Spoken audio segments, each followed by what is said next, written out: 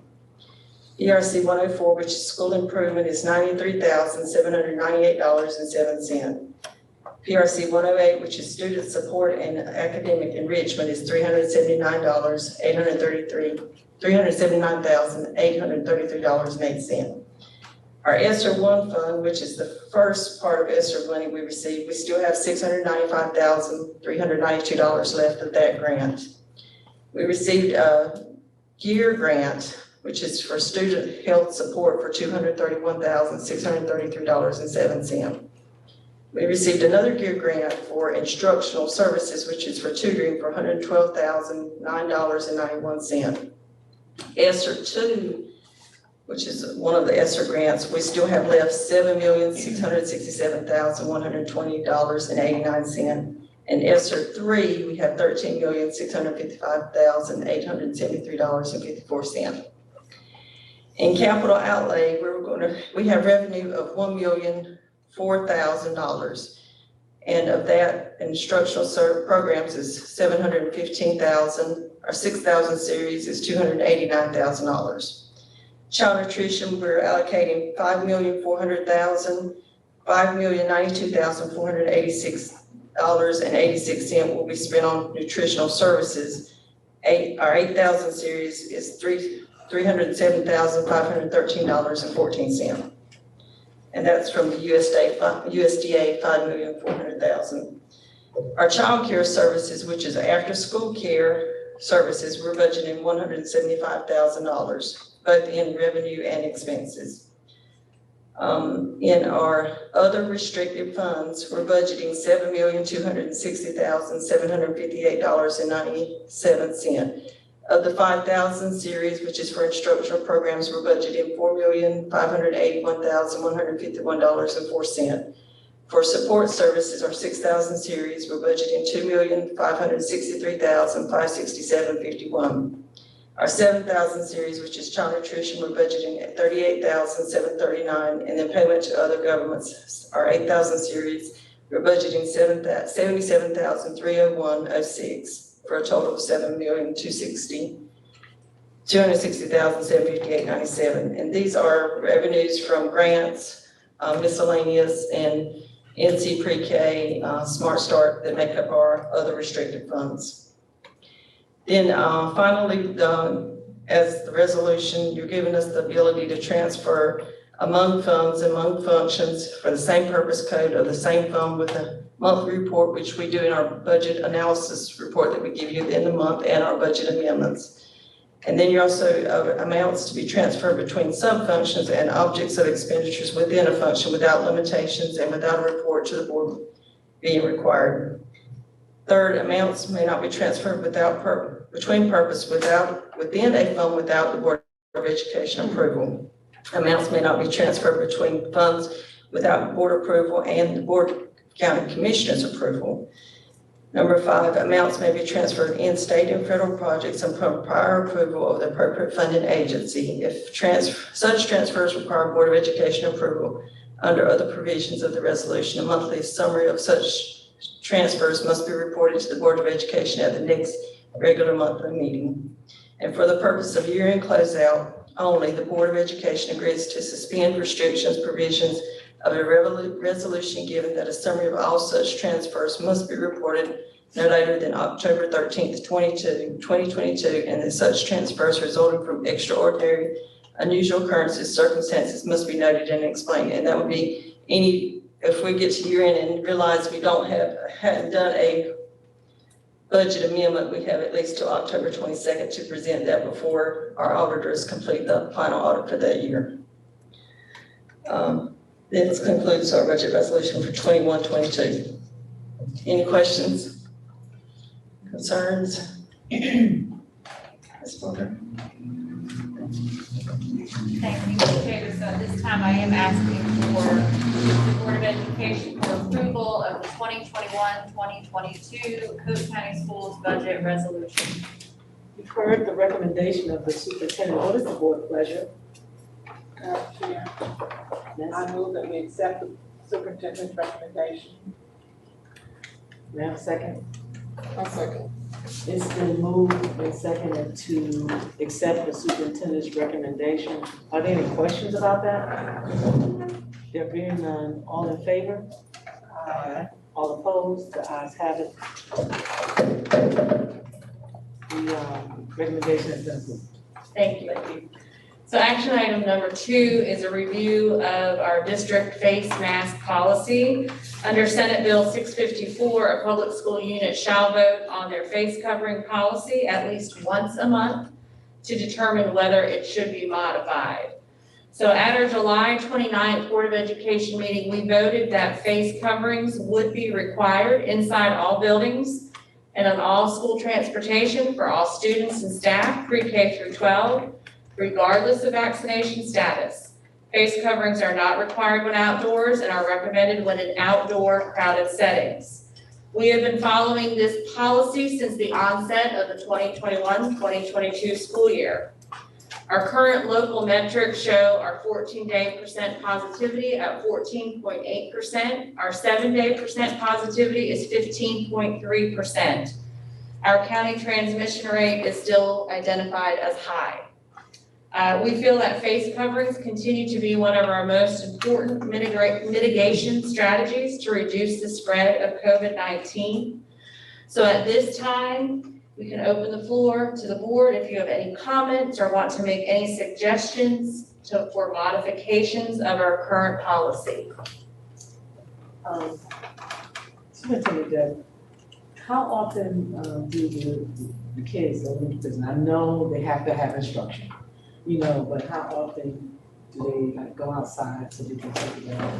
Yeah. You know, Really, each teacher has their own schedule when they do that, so we encourage them to actually go outside to do their face mask and kind of work in an energizer at the same time. So you're gonna see that happen during their breakfast in the classroom. Then you usually see it at least once or twice in the morning. We have lunchtime, then we have an afternoon break. So it really depends on each teacher's schedule. But we do recognize, especially with the heat, that it's been really important to give them an opportunity to go outside and drop their mask. Any other questions about our current policy? What weekly consultations is the health department providing?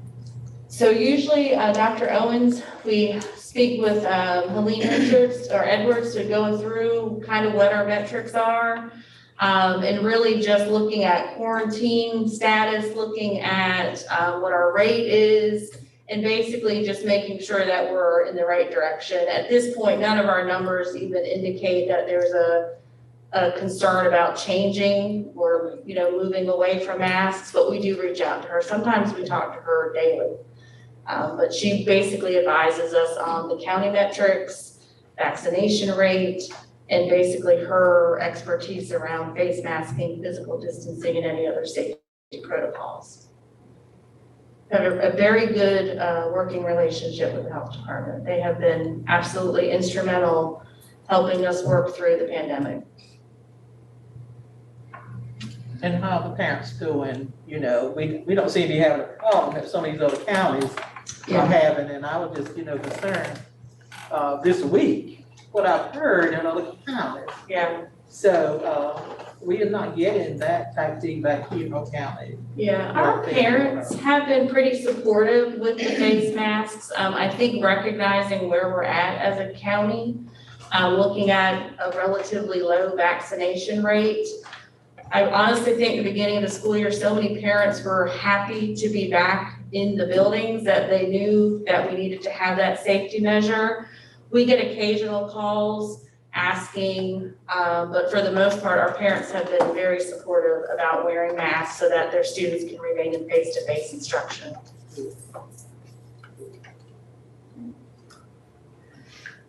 Okay, so at this time, if there are no other questions or recommendations to make modifications to our policy, I am asking for approval to continue with our current face covering policy. thank you. You've heard the recommendation of the superintendent. What's the pleasure of the board?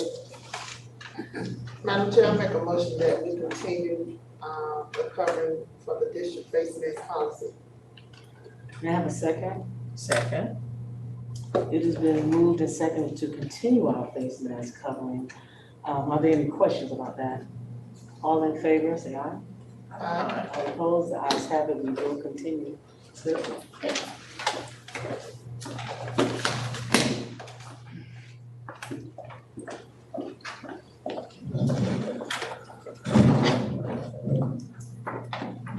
action item number 3 is our Hope County School Strategic Plan.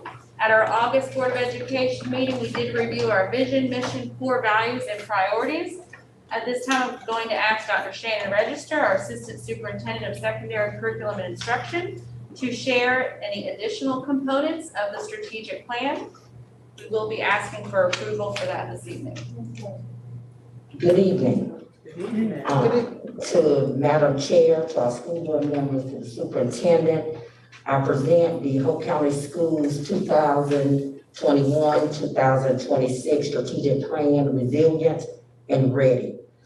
At the last meeting, Ms. Fortenberry reviewed the priorities, the vision, mission, values, goals, objectives, and strategies, and I just want to briefly review with you the format of the strategic plan.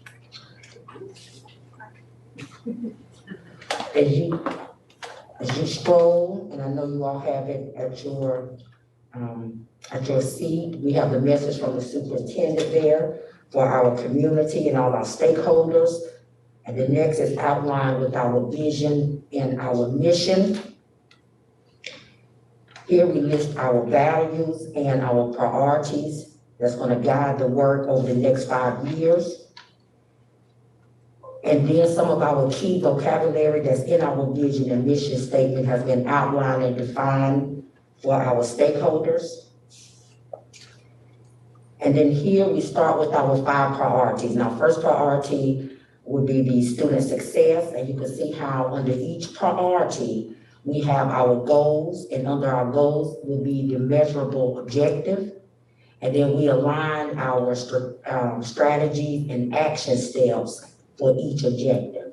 And you may see that a few strategies will overlap for some of the different objectives. But that's the overall layout of our strategic plan. And I do want to thank all our stakeholders that participated, our school board members that participated, our parents, community members, partners, teachers, staff, certified, classified, everyone that participated in this process. And I do think that this strategic plan is the voice of our community. Any questions about the 2021-2026 strategic plan? Yes. I just want to know where the public can see it. How can the public see it? We will post it on our website. I'm sure that Ms. Bounds, she will tweet it out, it'll be on Facebook, so we're going to publicize our strategic plan. So yes, but we're very proud of this work. And now that it is approved. Yes, you will yes, probably yes. see it everywhere. We're ready to put it out there. Okay. All right, so thank you, Madam Chair. And members, I am asking the Board of Education for approval of the 2021-2026 district strategic plan. Well, you've heard the recommendation of the superintendent. What is the pleasure of the board? Madam Chair, I make a motion that we approve the 2021 to 2016 strategic 2021 to 2026, I'm sorry, school strategic plan. May I have a second? Second. It's been moved and seconded to approve the 2021-2026 school strategic plan. Are there any questions? There being none, all in favor? Aye. All opposed? The ayes have it. The 2021-2026 school strategic plan is approved, and I just like your picture. I like the message. Thank you. My brother said I look like a realtor, like I'm selling real estate, so I'm not sure what that means. But thank you, Madam Chair and members. That does conclude our action items for this evening. Next on the agenda, information. Okay, so Madam Chair, members, we have 6 information items for this evening. Information item A is an update on COVID-19 and vaccination updates. Let me ask Dr. Peggy Owens, our Executive Director of Student Support Services, to speak to that, please.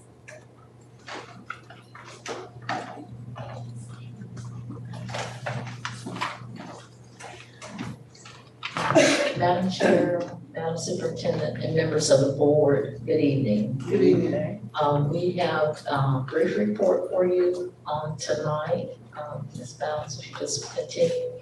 So what we are sharing with you tonight is the Hope County data in terms of the number of cases you can see, and this data reflects September the 10th. So the total number of COVID deaths is 69.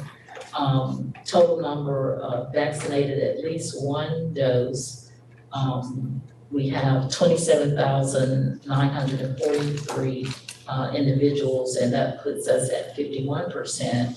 And then those who are fully vaccinated, 24,621, and that puts us at 45%. And of course, that's the data as of September the 10th.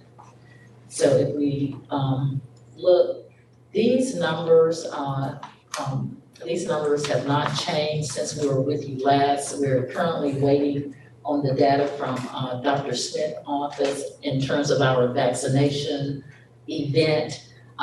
They're a little bit behind schedule. We were hoping to have that to share with you on today.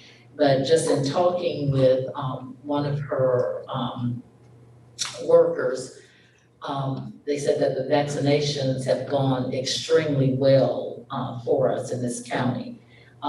So we're excited, about that. So Ms. Edwards and I have talked about regrouping. We did finish last week with that round of collaborative efforts.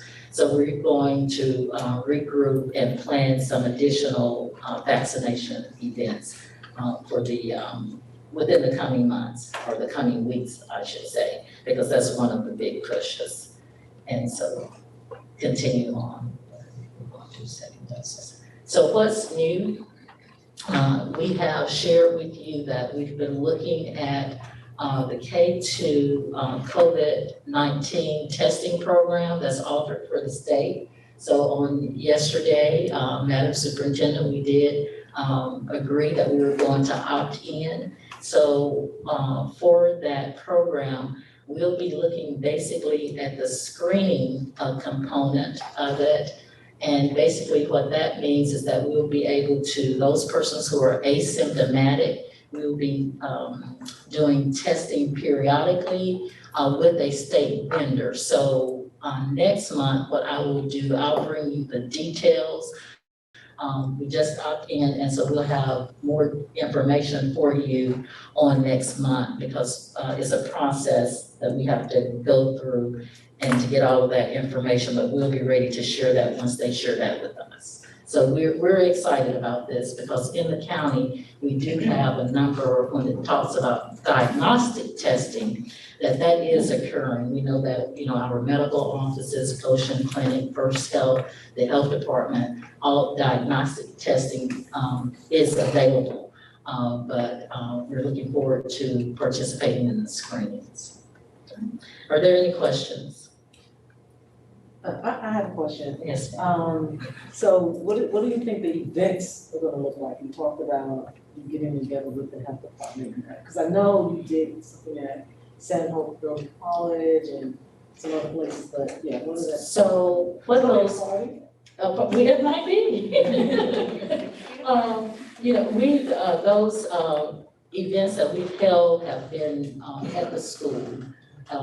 And what we've tried to do actually to make a round for the entire district. So, you know, from the western side of the county to the eastern side and in between. So one of the things that we had talked about, and Mr. Briegman had mentioned in his presentation last week, that we want to begin thinking about homecoming and preparing for homecoming, an event for homecoming. And so we briefly, Mrs. Edwards and I briefly talked about that yesterday. So if you have any ideas, because that's a large event, we have people in and out. And so that's one of the things that we were discussing on yesterday in terms of planning a vaccination event for homecoming. Okay. Okay. Yes. Will you be doing anything with the fall festival with COVID? For as the school system? Yes. Because I found out today that Dr. Smith will be there, and I was just wondering what kind of support she. Not at this time, but if we need to, we can certainly have information available. Hopefully, maybe by the time the fall festival, we might have additional information on the testing program that we can share with parents. We will have a booth there, Barbara, like we normally do, like some activities. But we didn't say it would be around specifically around COVID, you know, topics, but that would also be a good opportunity to share flyers and things like that, of encouraging people to get vaccinated. I've been talking to various people yesterday and today, and I did find out that Dr. Smith is going to be there, but I was unable to reach her to see what help she needed from the resources. The word is that the governor is going to reinstitute some type of incentive in terms of the $100. As you know, that ended on August 31st. Hopefully we'll know something by the end of the week, but that's kind of some of the information that was shared with me today, that he's looking at reinstituting that $100 incentive. So is that something he's thinking about doing the way it was done, or is he thinking about doing it online? Well, If you get the shot now, you gotta go online and get your money. two schools of thoughts with that. From Dr. Smith's office, I think that some of the vendors still had gift cards. And so for those vendors who have gift cards, then they would continue with the gift cards. The other information that's out there, that there would be some type of maybe lottery surrounded with that $100. So I'm not quite sure what that's going to look like, but you know, once we get the information, we certainly will share it. Any other questions? Thank you. Thank you. Thank you, Dr. Owens. So information item B provides an overview of our summer programming outcomes. So this summer we had our elementary and secondary extended learning programs, and we also had our Rising Stars pilot program for our rising kindergarten students at Spurlock. So we'll start with Dr. Dawn Ramsour and Dr. Shannon Register to first share elementary and secondary extended learning program outcomes, and then we will ask Dr. Williams, our principal at Spurlock, Ms. Briggs, our assistant principal at Spurlock, and all of the citizens for the Early Childhood Education Committee to share their program outcomes as well. Good evening. Good evening.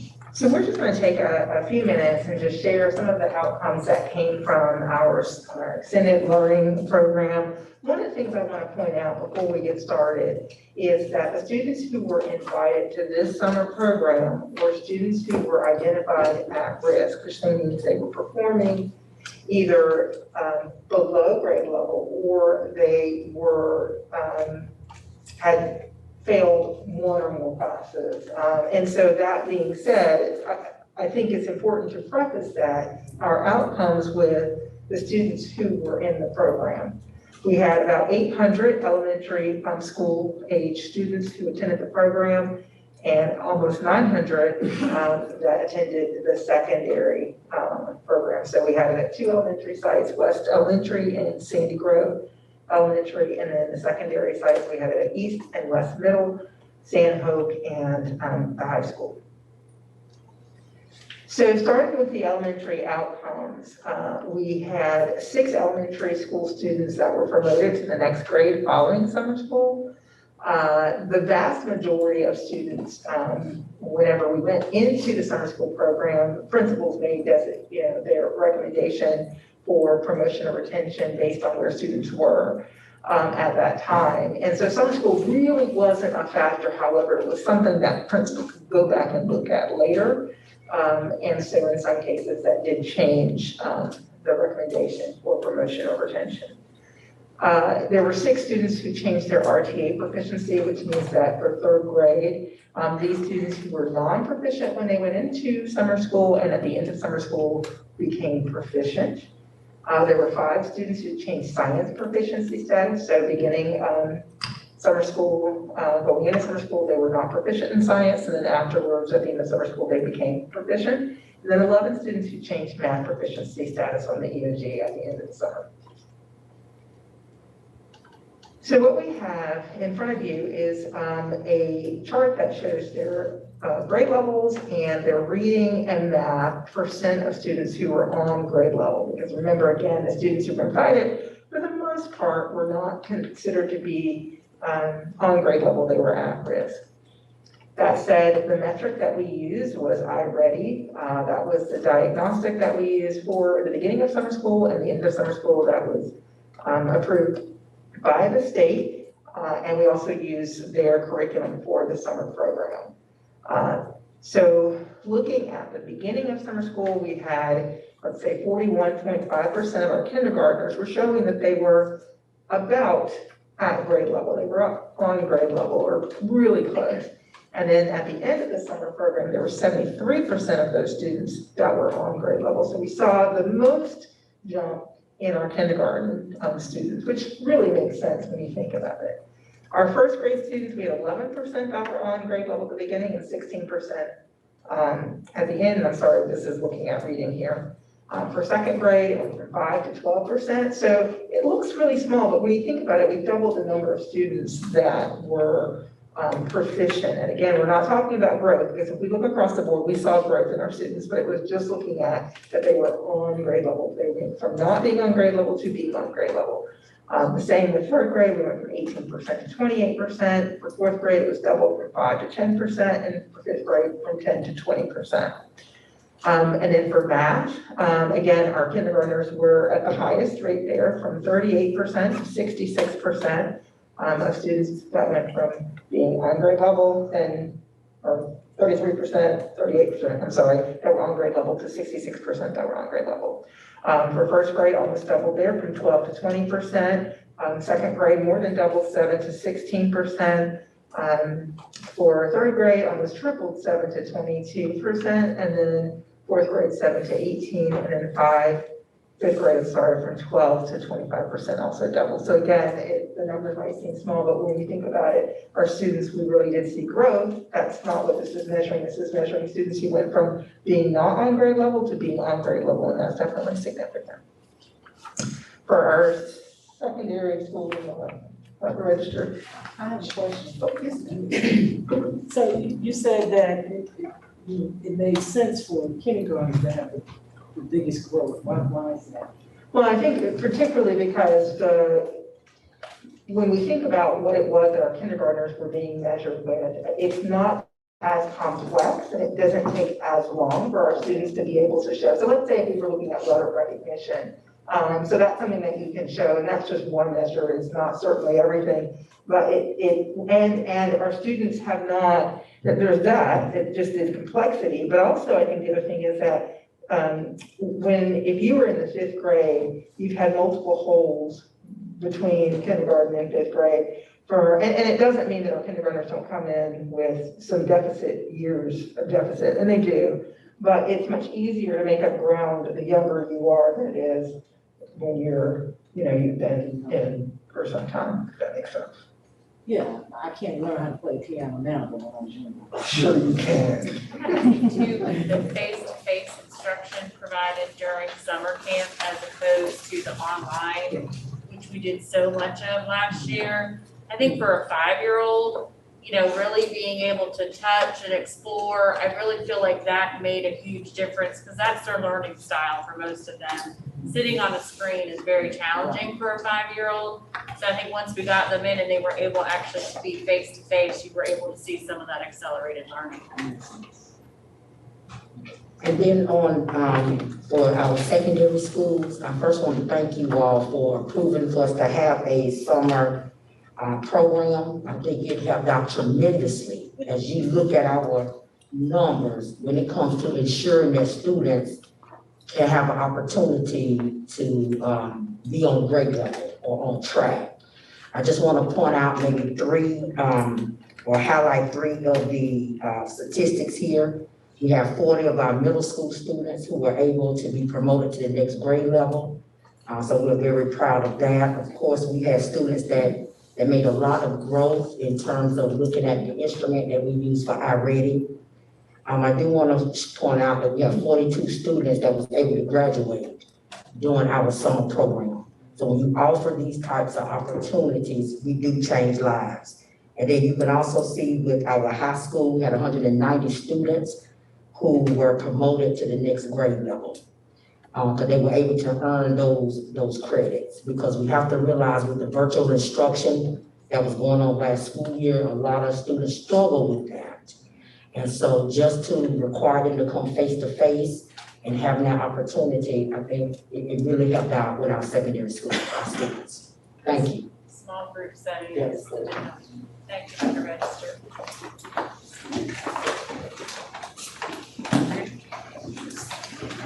Good evening. Good evening. Bring you from Scarlet. I'm here with me, Dr. Lyons and Ms. Briggs, and they're gonna guide us through our presentation. Mr. Ryder and Ms. Ryder, will you join us as well? I'm gonna call on them in a second, okay? That's okay. Good evening. Good evening. Madam Chair, members of the board, Superintendent Dr. Dallas, cabinet members, thank you so much for giving us the opportunity to be here tonight. Thank you for the opportunity to pilot the program at Scarlet this summer, and for us to be able to come and share with you the exciting results from that pilot.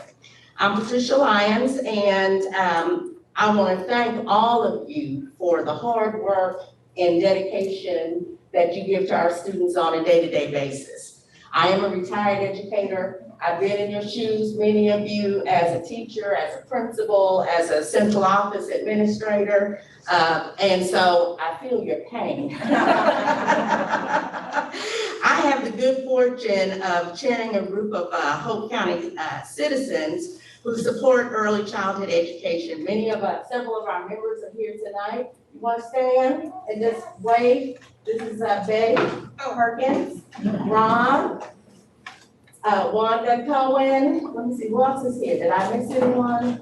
And then, of course, Barbara Cooley. I'm sorry, Barbara. Barbara serves on our committee. And of course, we have Ann and Fletcher Wright. And I do want you guys to stand because they have been a tremendous support of this program. Not only do they work on many initiatives, they have dedicated their lives helping build schools in Africa, and they're Hope County residents. My mask keeps slipping, so I'm sorry I keep doing this. And they provided the funding, all of the funding for our pilot program. So.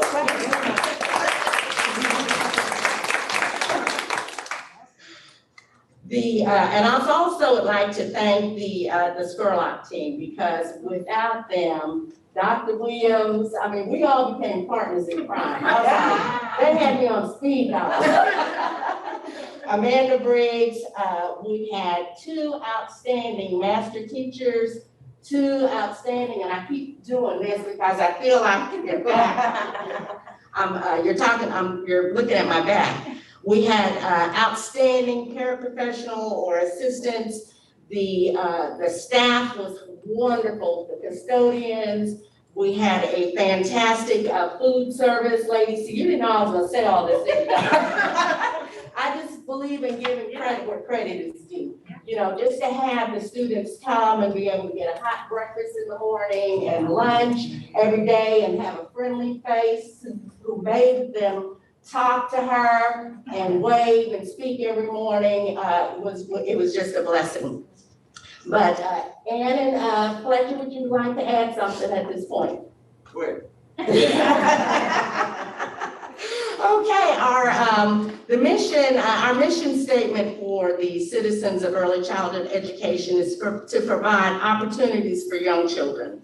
Again, I feel like I'm speaking to the choir, but you know, a child's later success in life depends on what happens to them early on. It is so important that we reach them during their formative years, especially birth to 5 years old. Research shows that 80% of brain development takes place in the first few years of development. And their development can either be positively or negatively impacted by their life experiences. So we fully support programs that provide early experiences, which is why we love Rising Stars.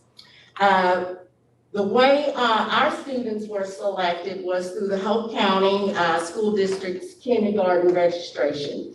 And we looked at them as compared to their cohorts. So we looked at everyone who registered, the testing results, and that's how our students were selected. The Rising Stars program helps prepare them behaviorally, socially, academically, and on par with their cohorts. As we looked at successful programs across the state, we came across a program called Rising Stars in Caldwell County. That county has very similar demographics to Hope County, and we were just amazed at the results that they were given. So much to the point we got in the car and drove. We wanted to check them out, see what they were doing. And sure enough, their data was very, very impressive. Not only with students entering kindergarten, but they followed students through elementary, through middle school, through high school, and it showed that they continued to be on par with their cohorts, and in many cases, did better than their cohorts. Well, we were so excited, we ran back here and I banged on Dr. Dallas's door. And we agreed that we were gonna do a pilot. And so that's kind of how we got started with it. Caldwell County has 20 Rising Stars classrooms in their district, and so we want to see that many. We want to be on par with them. I have to commend them because they gave us the framework to everything they had. They shared their materials list, they shared their documentation. So after a second visit, after many Zoom calls and emails, we got our program kind of put together. I'm gonna let Amanda kind of share.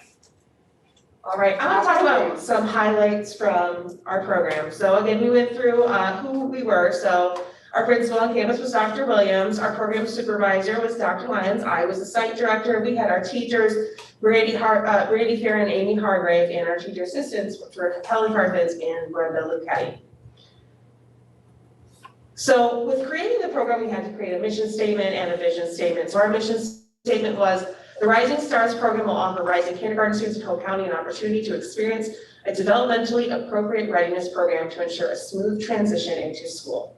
And our vision statement is, the vision for Hope County Rising Stars program is to provide a positive experience for children entering public school, which will create a lifelong love for learning and build character. And I do think we accomplished much of that during our program.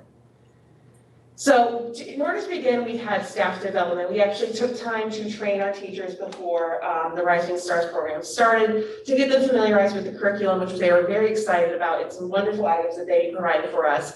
We also had a parent orientation night where parents could come and meet the teachers. You know, that was the first time we had parents on campus in quite a while, so it was a wonderful experience for us. They completed paperwork during that time, they were presented with information. We also had a hot dog grab and go dinner, which was really great for our families because it was in the evening. And Betty Perkins provided gifts that were donated to the families as well. So overall, it was a very successful jump start to our camp. So some of the things that we did during camp is we learned school and classroom routines. When you have pre-K students who are becoming kindergartners, that can be very difficult, especially if they did not go into pre-K and they're jumping right into kindergarten. So students practiced their lunchroom procedures, they traveled in their traveling positions, they sat on the carpet, they learned how to raise their hands when waiting to speak their turn, and overall, they just really got into what school is about. And students, they like structure, so it was very structured for them, and they were able to succeed that way. And jumping into curriculum, what we did is we used those classroom materials that were provided to teach students to write their names, learn their numbers, learn their letter sounds, and their fine motor skills. And we also got into our curriculum for Reading Horizons, which was really fantastic because when they got into the school year, they didn't have to learn the routine that we do with Reading Horizons. They were already knowledgeable. Some other things, some social emotional learning things. So the first, weeks of school, when kindergartners are dropped off, there's often a lot of tears, some, clinging on to parents. So with this group of kids, we didn't have so much of that at the beginning in August this year. So that was fantastic. They also got the opportunity to socialize and make friends, and several of them missed out on that with COVID. So they were very excited to do that at recess.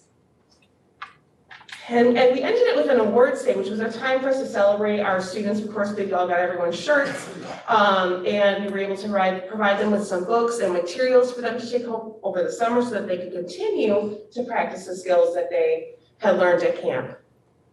So now we're gonna get into the good stuff, the data here. So our camp was 2 weeks, which would seem like not a great amount of time. But during that time, we did see significant gains between the pre-test and the post-test. So this is using our kindergarten screening data.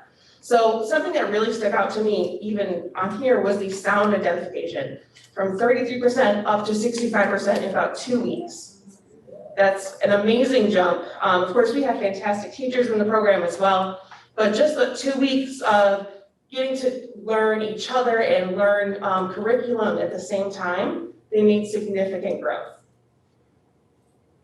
We also had areas that were teacher observations, and this is kind of when we get into how we are supposed to behave at school. So playing cooperatively, using our manners, participating in activities, and this was based on a scale of 0 to 5. So we did have growth from both of our classrooms in those areas as well to get them more familiarized with the classroom routine. And this was fine and gross motor skills that we had our volunteers go ahead and assess. And again, we saw growth in those areas as well, so just holding our pencils correctly, our scissors, things that we really need those skills to be successful.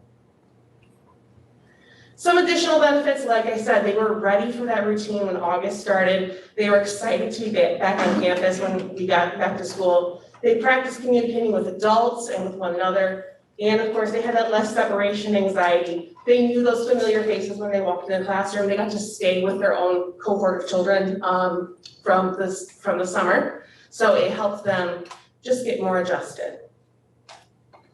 We also conducted a parent survey, and overall it was overwhelmingly positive. Just a few parents noted that there was a time change in the beginning just because we were getting paperwork out and then some things changed, we needed the day a little bit longer. But other than that, parents were very happy with the program. They felt that it prepared them well for kindergarten. So our future recommendations is, we have a long-term goal, and we would like to see the program on every campus where there's a need for early kindergarten intervention. We do have a short-term goal as well, and that's to encourage kindergarten registration across the district and begin the promotion earlier to increase enrollment in the program. When we did our program, we did it at the end of the school year, so we did it at June. It would make more sense to do it more towards the beginning of the school year to make that transition easier. So end of July, beginning of August. And we would also like to increase our class sizes from 2 to 4 at Scurlock. And we would like to add 2 additional campuses as well to expand this program to other schools that have a need. And those are our short-term goals. So at this time, if you have any questions.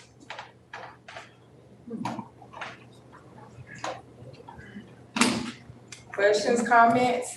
I would like to say on a personal note that we were excited about having this opportunity. We do thank Dr. Dallas and the cabinet for allowing our students to do this. Sturlock, we're working hard over there. We're trying to do good things for students, and there's so much, very much appreciated. Mr. and Mrs. Wright, thank you for taking that time and your contribution, because you came down. They came down to us from Charlotte to help with the students and everything. So for that, we're very much grateful. And I would say so hands-on, when I saw them in there assessing those 5-year-olds and 4-year-olds, I'm like, they're in there doing it. So, I mean, I think it's always great when you can spend time in the classrooms and hear the kids and what they're gaining from it. You know, just like you said, fine motor skills, scissors, you don't realize how many kids do not come to school knowing how to use a pair of scissors. And when they were able to cut, they were just happy. But yeah, just a lot of great skills, foundational skills to get them ready for kindergarten. I'd just like to say too, just thanks so much to the Wrights for what they've done. They really love Hope County. I've known them for years, and they could have gone any other place. They were appointed, but we thank them for choosing Hope County and Mrs. Lowndes and all the rest of the team that worked with them. Thank you so much for what you have done and what you will continue to do for our students here in Hope County. Appreciate that. Excuse me, I really think there is a need, and thank you to Mr. and Mrs. Wright and to everybody that, had a part in it. I like those stats, and I really think that it really needs to be spread abroad in the district. Yeah, we'd like to see it in every quadrant of the I county. like the recommendations, I hope we can do something. Thank you. We would also like to make you honorary rising stars. So we have shirts for you tonight.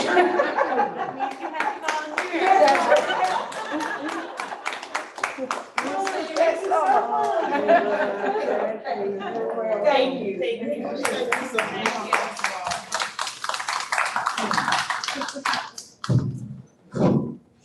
you, we appreciate that. Information item C does provide information on our summer maintenance projects completed so far. The summer went very quickly. And so trying to pack as many projects in there as we could. I've asked Dr. Chad Hunt and Mr. Scott Manis to please share the information with the board.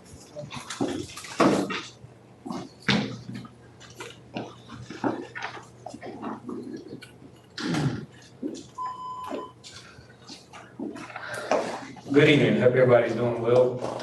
As we go through and touch just really some of the highlights of what we conducted over the past couple of summer months, we're gonna let the expert, Mr. Manis, go into details on any of those and certainly answer any questions that you may have. And you can see that this is, like I said, just really some of the highlights that were conducted. The maintenance projects was really a long list, so there was some picking and choosing what to do. And as the maintenance team were going through these projects, they did get a little behind on some of the work orders from schools throughout the district over the summer, which was to be expected whenever we were tackling such big tasks. But to be rest assured, we did catch up on those work order tickets and take care of those needs at each individual school as well as we got closer to the beginning of the school year. So the biggest task of the summer that I would say, I think this probably started in May and actually carried all the way through into August, was going over at Spurlock Elementary School. District purchased a modular, and that modular was a remodel from, I guess, Scott, you'd say from the bare bones all the way to the exterior of the building. Yeah, it was, we had we wanted to make 2 classrooms out of it, and when it was brought in, we asked her what it looked like.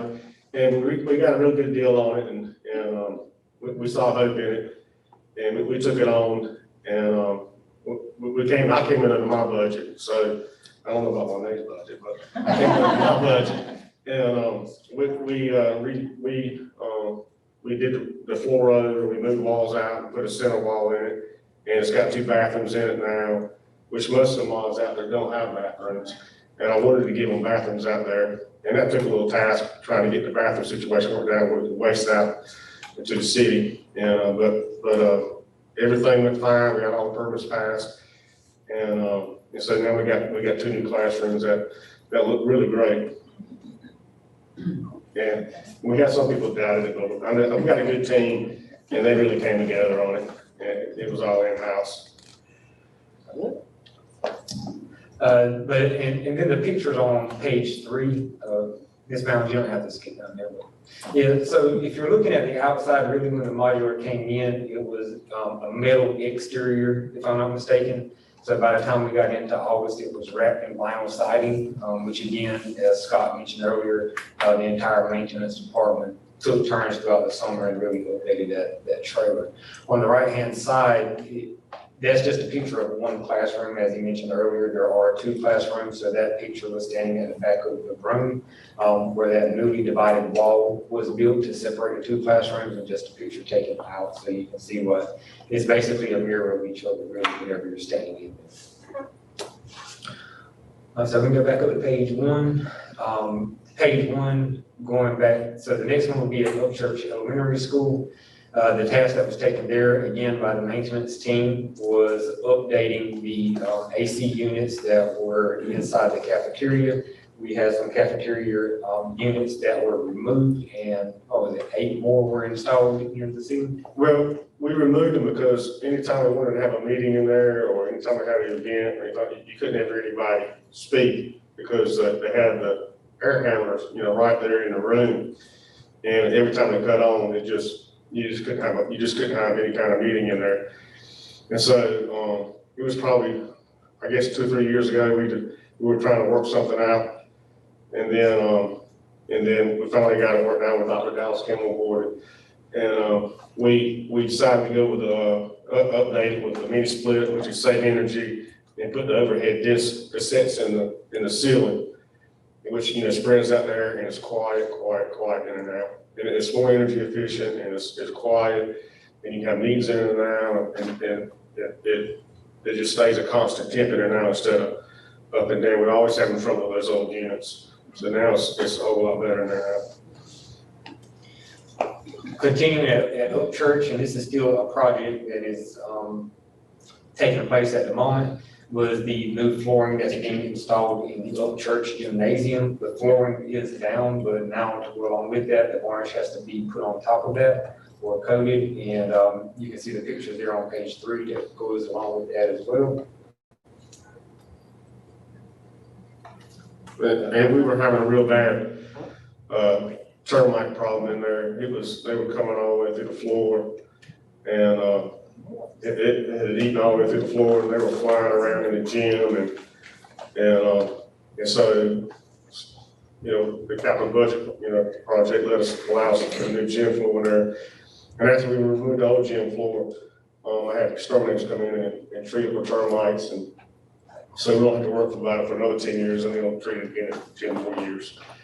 But it's 100 times better now. And for those of you who do stand calendar, I would say he would love that floor. He would love that upgrade.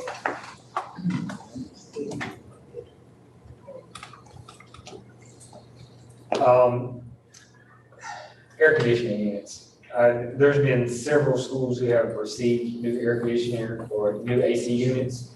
So the old ones that were inefficient have been taken out and replaced with new units. So East Hope Middle School and West Hope Middle School are both 2 schools who have been completed recently. East was completed in about the middle or very beginning or middle of August, and then August the 30th, I think we started over at West Hope Middle School, and that's been completed as well. To go along with that, after the AC units from McLaughlin Elementary School, as you can see, also received new air conditioning units that were replaced and installed in the cafeteria, gym, and the media center. Scott, you want to talk about air conditioning units at the schools? It's still an ongoing process. We got, I think we got field house at the high school is going to be coming up in a couple of weeks, and Tarleton is going to be coming up, and Sandy Grove Elementary, and that's the next 2 or 3 that's going to be coming up in short. And we just have to work it out with Chad about when we can get in there and change them out. Some are gonna have to be, summer projects when the kids are out. But, I'm still bidding out a bunch of them still, trying to figure out the best price. And we're changing all the AC units out with, the old ones that are on the, R22 system, the gas, and the new ones that are going in are gonna have the blue, UV lights in them, and they got the MERV 13 filters in them, and they allow, anywhere between 65 to 85% more air intake from the outside in, so which is better airflow from the old units. And so, in the blue, UV light, that's the only one that's been, it's nationally accredited from the air conditioning, a lot of this stuff that's coming aboard now, a lot of schools are doing like the air purifications and the ionization and all the stuff. All that stuff hasn't been approved by them yet, because it's all short 2-year things that they haven't had time to research that stuff yet. But the blue UV and MERV 13 and the air has been, associated with COVID and getting the flu, the COVID, and other viruses out of the air. So that's what we're trying to go with them. Moving over to Hope County High School, we've had a lot of projects take place over the summer, and some are still in process. One such project is known as the Cow Barn, which is going over in the CTE, which was going to house some live animals at some point during the school year. But that was erected beginning in the summer, and concrete pad poured, and the walls were, wood walls have been built in there where the classroom area is going to be. Plumbing has been installed, and if I'm not mistaken, some gate systems are going to go up in there as well in order to contain those live animals. And pictures of the cow barn can be seen on page 14 of page 4.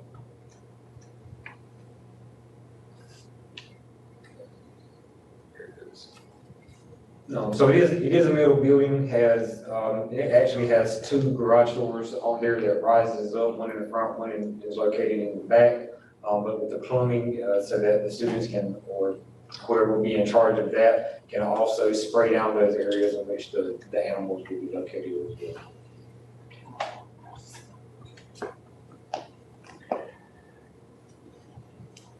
Hope High Schools has some new air conditioner units replaced as well in the media center, and which has just recently been put up on top of the roof. Those in the back have also been replaced. The one that was on the roof that did this room was replaced earlier, and the one that does what do you call it when it's on in the very back? Chromes. That's just been replaced, and that should be ready to go by tomorrow. So it should be rolling by tomorrow morning. So everything from the media center has been done. Also, an electrical classroom, a new AC unit replaced, a new chiller has been installed at Hope County High School, and also we are having roof repairs done. I think several months back had some damage to the roofs, so at this time we do have the ACI roofing company coming through doing some pressure washing to the roofs to remove the dirt and debris from the cracks and the film that goes on top of the roof, and they are replacing that. Most of the campus has been done. The McDonald building has been done. Buck County has been completed. The 400 block has been completed. Media center has been power washed, and they are spray painted. They got one coating on it today. They should finish it up tomorrow. Began on the 500 block today with pressure washing. We still need to do the JROTC wing and the Gibson cafeteria. We've already mentioned West Hope Middle School. West Hope Elementary School has had the cafeteria serve line has been updated. Yeah, Deborah Crawford got a new circle line at West Hope Elementary, and we finally got, remember that was a long time ago at a board meeting about that new circle line, and we finally got it installed for electrical and passed everything for this year's kids to go through it. And did we mention the chiller for the high school? Yes. Okay. But since you mentioned children, the next one. Don Steve. Yeah, Don Steve is getting a chiller installed, but also Rockfish, Oak Church, East and West Middle Schools had new blast chillers installed for child nutrition. Continuing with roofs, Hawkeye Elementary School had a new roof installed on the main building and the white hut that's located in between the two buildings, in the middle of the school parameters. And also to go along with that, we didn't put this one on, but West Hope Elementary School also had a new roof over the summer on the modulars. And we've already mentioned the high school roof. So just to remember that a lot of the roofing projects were paid out of the capital outlay funding from the county, and then most of our air conditioning comes out of our ESSER money, because when we talk about ventilation, like you said, it's not just really about, you know, being cooler, but it's about the air quality, it's about being able to kill the germs. So all of those upgrades were tied into the ESSER funding. And we forgot this one, but Ms. Bounds, if you'll scroll down to page 4. There were several new positions added at Hope County High School, so therefore upstairs at the McDonald McAllister area, right there at the gym where those offices are, we did give those offices an update with some new flooring and air conditioner units in order to accommodate the new personnel who were hired over at the high school. Those offices upstairs and just that hallway, and that hallway actually leads back to Coach Brickman's office. But those were in some needs of some touch-ups, so we went ahead and took the time to do that so we can accommodate those new staff members. And we haven't forgotten about Coach Brickman either. We still won't get your office. So a lot of projects in a short amount of time, but we're gonna keep working through, especially with the air. Some of the issues we're having is getting some of those parts. Like the Don Steed project, it's a specially built chiller, right? So we're waiting for that to come in, or different units, we're waiting for things to come in. So we're experiencing some of the lag in the supply and the, you know, movement. So as they come in, we plan the project and the team gets out there. That's great, yeah. It's just, everybody is, like AC stuff and all that, it's some of that complicated stuff, it's just, I've been waiting on some stuff for 6 months. Just a long process, nobody, you know. You all have you have done an outstanding job. But at that bus garage, Oh, yeah. where that child is, nobody should be in that room, not even a dog. Nobody's, well, that Nobody. bus garage. At that bus garage, now that should be the next, that should be somewhere on a project, I mean, today. I hope that y'all kind of push it toward we've already brought it up Yeah, to. we need something new in, like a marginal unit or something, that child needs. Yeah, I mean, you know. Yes, that's the That, I mean. We're out of is kind of getting that, Yeah, they're gonna be good. I Water agree. standing in there, you sitting in water. Mhm. I hadn't seen that before, I said, Lord have mercy, Jesus. Well, the building. I mean, it just, we talk, I just need you, didn't But that's not the old, yeah. But, Scholars. okay, that's what I'm saying, so that, I know, you all want to address that. Well, we, Yeah, because we don't even have anywhere to. really Because she's, fix the buses. where was she, yeah. Yeah, we've reallocated, we kind of moved her when we met with her, kind of went through it, we repositioned the outer office to remove her from there. But then the next step we said is we've got to go in there now, just pull out the old paneling, kind of see and just kind of, but we don't want to over invest in it with the hope that we will have a We new need a facility. Yeah, new. But that room needs to be, yeah, we're gonna Because take. we don't, what they added on years ago, you still can't use it to fix the buses. Yeah. You know, because it's on a slant. So you can only fix like one bus, and you got about that and you much don't have, room in between the and the buses. whole Yeah, the panel bays. is being blocked. It's just not that office. Yeah, It's it not- Yes, it's just that office, It's not, no, it's the whole building. the whole The building. whole building. It's not just that office, it's not. It's an outdated footprint for It's- sure. Yeah. You know, you can't really, when we priced it out, it's not cost effective to even try to renovate it. Right, right. I mean, I think we had, the last board meeting we had, I don't know if she was here or not, but the last board meeting we had, just, you know, I had to go over the roofing stuff. And just to repair the roof was $250,000. So why you don't spend $250 Yeah. on outdated That's roof when you can go into a new building? So, I mean, it's catch-22, you know? So, We keep dropping. Yeah, so, yeah, I'd just like to see her in another space somewhere. Yeah. Any other questions first? I'm trying to remember, did we not have this conversation about the need for that building with the commission? Yes, we do. Yes, we yes, do. we do. Okay, that's supposed to have been on this summer. I was promised last year that it would be done.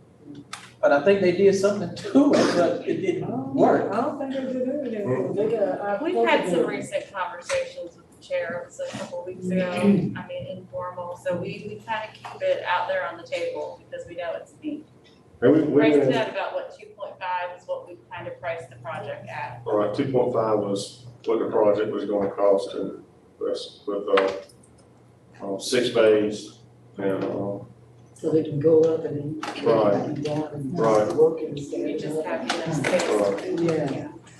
All that. and, yeah, that.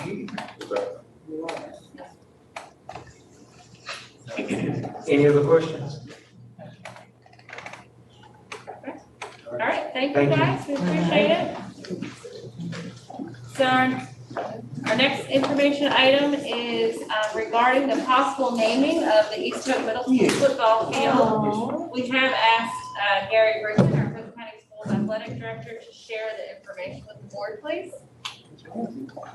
Really? 44 years. A long time. Thank you very much for that. At least entertaining the thought of doing this. This is a big task. It's about time that we recognize Brenda Ramsey. She's by far one of the most respected educators in Hope County. And she started as a young lady in 1974 at Upchurch Junior High at that time. And she has, she worked there as a PE teacher and a volleyball coach.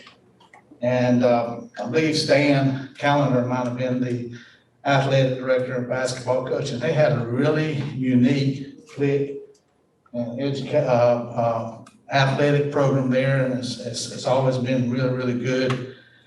And then in 2000, Hope County Board of Education opened up East Hope Middle School and West Hope Middle School. And East Hope kind of took the Upchurch trend out there, and Brenda went to East Hope, and she was named athletic director, and also she was the volleyball coach. So for 42 years, she spent in the Hope County system, and she's always been an Eagle. And I think that's a lot to be said. And it's real simple. The scoreboard, I don't know if you got a picture of it. You don't have a picture of it. The scoreboard was donated by Coca-Cola. If we decide, and if you as the Board of Education in October approve it, we were erected at the football field at East Hope Middle School. And we are named the field, the Brenda Ramsey Field. Which I really think Love Pond Road should be named Brenda Ramsey Road. But this is the information for you. Hopefully you think about it for about a month and then maybe become an action item in the next board meeting. And we can put it up, bring Brenda back and have a celebration for her athletically. She's had lots of celebrations and everything. And so it's kind of touching to me. She was a well-respected athletic director in the middle school. And I think she deserves to have this done. Thank you. Thank you, Mr. Griffin. So in October, we'll bring that back as an action item. Information item E is information related to the 2021-2022 COVID-19 stipend. Let me ask Ms. Juanette Davis, our finance officer, to provide this overview.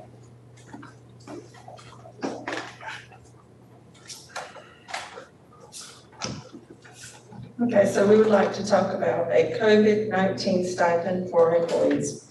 What we're proposing is a stipend for all our full-time and part-time permanent employees. The amount of the stipend would be $1,800 for the 2021-22 school year. It would be paid in 2 increments. The first payment would be $900 and it would be paid in December, so to give them a little Christmas money to spend.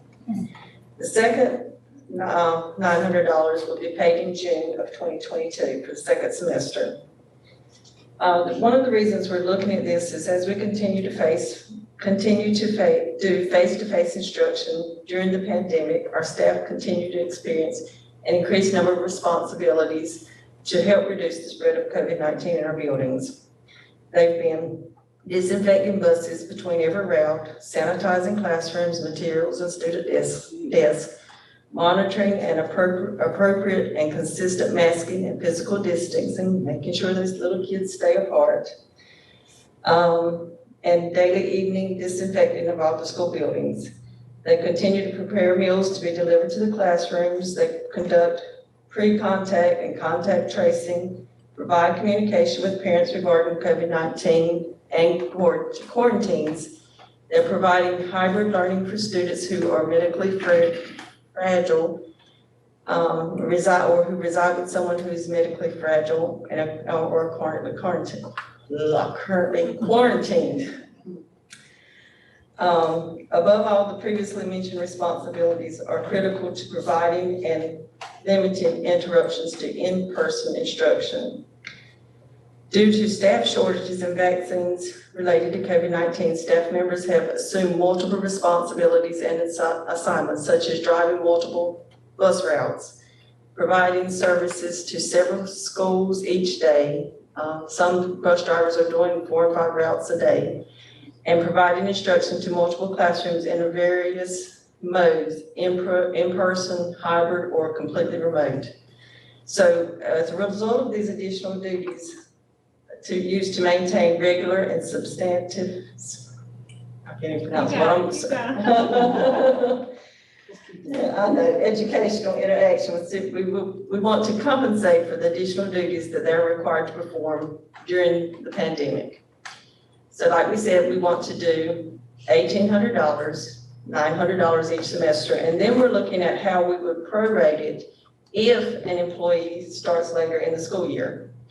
For example, if an employee if they start on or before September 1st, and they're still employed, because we want to use this as a recruitment and retention stipend, we want them to stay with us. So if they're still employed on December 17th, 2021, they'll receive the full $900. Unless they're, we're prorated based on the percentage employed. Now, when I say that, I mean, if they're 50% custodian, they will receive half of the $900. But anybody, a part-time employee, but anybody who is a permanent full-time will receive the whole $900. Does that make sense? So for example, our TAs that are 75%, they would get the whole $900. Oh, okay. Yeah, let me throw that one. Okay, so then if they're employed on or before October 1st and still employed in December, they'll get $675. If they're employed November 1st and still employed on December 17th, they get $450. And if they're employed on December 1st and still employed on the 17th, they'll get $225. And we plan on paying the stipend December 21st, right before they go out for Christmas break. Okay, so for second semester, we're saying if they're employed on or before January 4th and still employed on May 31st, because we're looking at the second semester of school, they would get the whole $900. If they're employed on or before February 1st and still employed May 31st, they get $675. If they're employed on or before March 1st and still employed in May, they would receive $450. If they're employed on or before April 1st and still employed on May 31st, they get $225. If they're employed on or before May 1st and still employed May 31st, they'll receive a stipend of $100. And this stipend that we plan to pay on June 3rd, 2022. Any questions? maybe I wasn't listening, but, I heard the breakdown for the second semester. Is it similar to the first semester that I thought? Yes, ma'am, it is. It starts out at 900 for, if that's on September 1st, then goes to 675, 450, and 225 each month. There's fewer months, but we kind of just took the number of months, so there's only 4 months, because we wanted them to have it before Christmas break. So that's why it looks a little bit different for the second semester, because we have the 5 months. Oh, Okay. We are using ESSER 2 funds for this, and the projected cost of this COVID stipend is 3.2 million. Good. That's good, that's good, we need something, yeah. Yeah, our staff, They really do. They what work we so just hard. wrote in that narrative, they have, like you said, they've been covering people to cover Yes, people. yes. People have just been so willing to, does somebody need to pick up another route, or Yes. covering a class, or sharing lesson plans, the cleaning protocols, the nurse, it's been, everyone's job has truly been impacted, and their job has changed because of COVID. They've had increased responsibilities put on them, on a daily basis, so that we can continue to offer face-to-face instruction. So we're really excited to be able to offer the opportunity to give them a stipend, to say we appreciate you, and to kind of pay them for what they've been going through. We don't have any full-time like bus drivers. We had two, and I say had, we had somebody to pass. Right. We had two. And I did talk with Mr. Brown to confirm the numbers as far as our full-time and part-time. And that's what he said, he thought we only had two at the time. So, he was going to give me all of the outside drivers to where we'll know, because the ones that are part-time drivers outside, we're looking at paying them the half rate. So even our bus drivers will get something, yes, yes. We have counted for them in the calculation. This is ESSER 2, which is federal money. So we have already submitted our revised ESSER 2 plan to DPI, federal programs, for their approval. We got their approval on Monday? Yeah. Yesterday. Yeah, yesterday. Good morning. So they have approved the COVID stipend in our plan. We're sharing this information tonight with you with anticipation of approval next month. Because with this, I actually contacted our auditors before we started this whole process, and I says, with this being federal money, I don't want nobody to come back at July and say you gotta pay $3.2 million back, because I just have a heart attack. But he said, his recommendation was we get it approved by our board. Once we get the federal approval, get it approved by the board, and that would serve as our documentation for us proceeding with the stipend.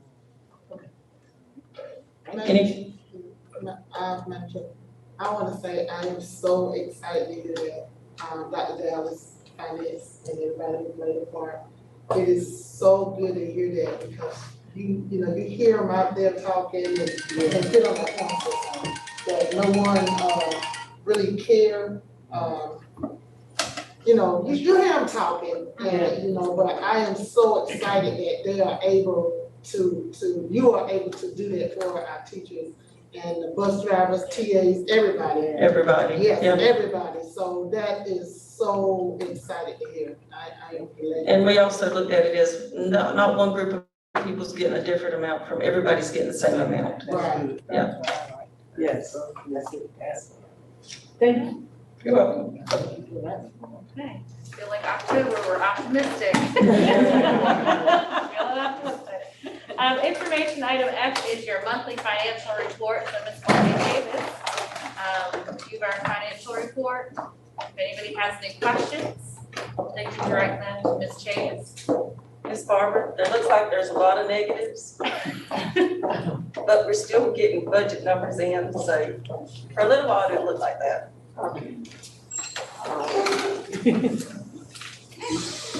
And Madam Chair, members, that does conclude our information items for this evening. Thank you so much.